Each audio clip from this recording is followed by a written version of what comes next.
here in Texas, it's a much different story, isn't it?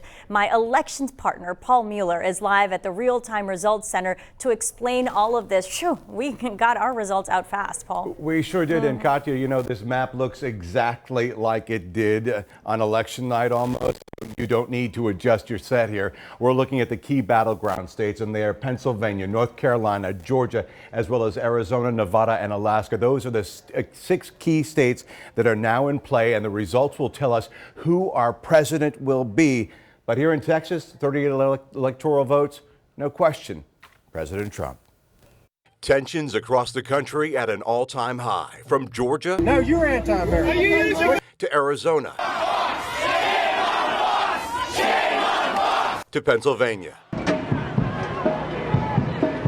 The results of the presidential election now hanging in the balance, and votes in several states still being counted. Those results so far, some razor thin, but in Texas, a win for President Trump, the state calling it a night on election night. So if other states were like Texas and had the ability to start counting the votes before Election Day, do you think we'd find ourselves in this situation right now?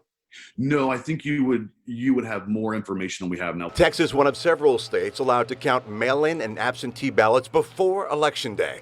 Political analyst Dr. David Smith says it would take a change in federal law for other states to follow suit.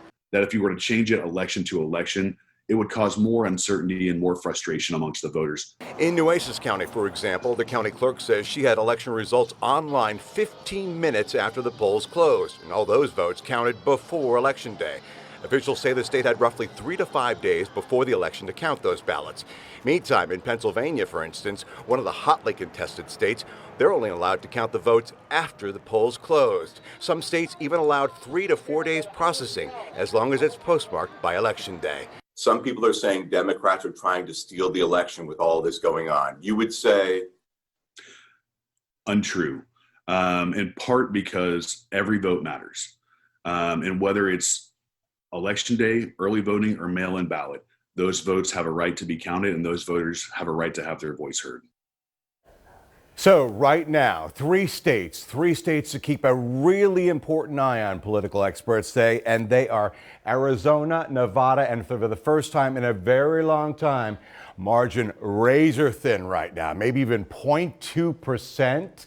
Yeah, they're in Georgia. When could we see the results? Well, maybe tonight, maybe when we wake up tomorrow morning, or who knows? Let's hope it is soon.